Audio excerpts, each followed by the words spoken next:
सुजीत बाबा अहाँ लोगन सुन रहल छियै अखिलेश देहतिया के। दर्शन देहि मंदिर रउआ आइल बानी मैया,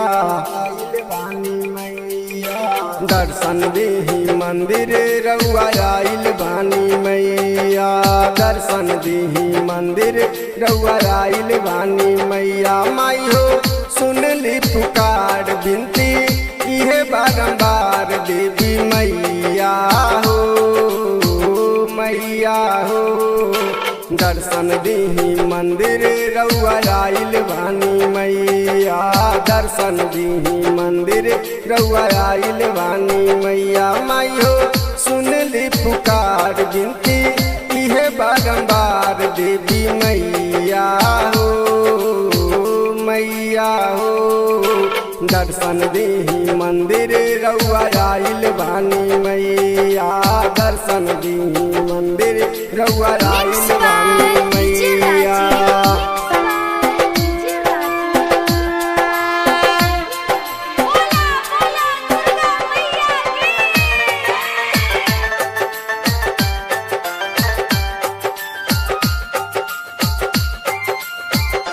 मिक्स बाय सुजीत बाबा। बीच बबड़ में फसल बनैया, केहू न बाखे बनहार हो।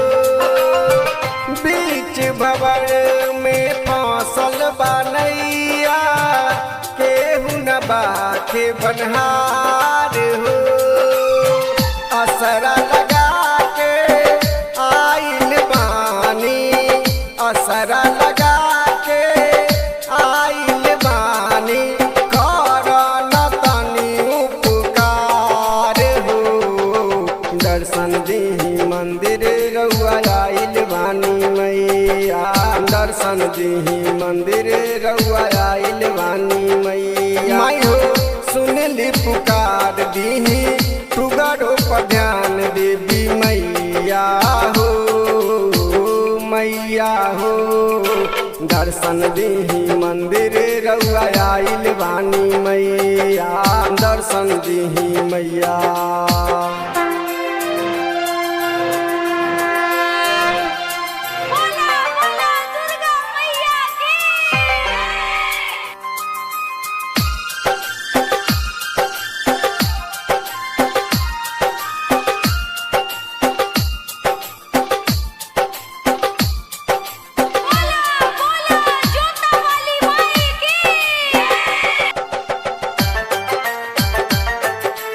मिक्स बाय सुजीत बाबा। रउआ से बढ़े के ना केहू दानी, ना बा केहू बलवान हो। रउआ से बढ़े के ना केहू दानी, ना बा केहू बलवान हो। असरा लगा के आइल बानी, असरा लगा के आइल बानी, करी न कृपा महान हो। दर्शन देहि मंदिर रउआ आइल बानी मैया, दर्शन देहि मंदिर रउआ आइल बानी मैया। माई हो सुन ली पुकार बिनती इहे बारंबार देवी मैया हो, मैया हो। दर्शन देहि मंदिर रउआ आइल बानी मैया, दर्शन देहि।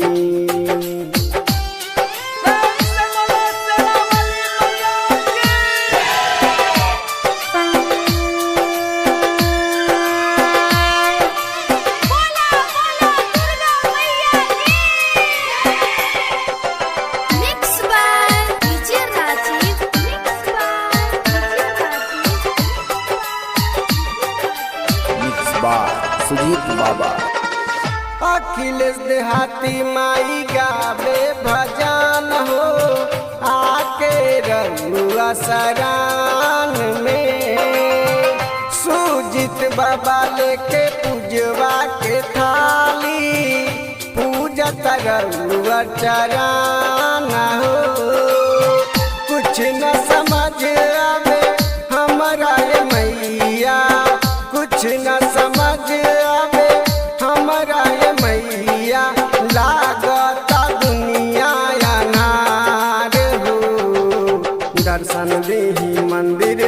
रउआ आइल बानी मैया दर्शन दीही मंदिर रउआ आइल बानी मैया माई हो सुनली पुकार दीही टुगरो पर ध्यान देवी मैया हो मैया हो दर्शन दीही मंदिर रउआ आइल बानी मैया दर्शन दीही मंदिर रउआ आइल बानी मैया माई हो सुनली पुकार दीही टुगरो पर ध्यान देवी मैया हो मैया हो दर्शन दीही मंदिर रउआ आइल बानी मैया दर्शन दीही मंदिर Mixed by मंदिर रउआ आइल बानी मैया दर्शन दीही मंदिर रउआ आइल बानी मैया DJ राजीव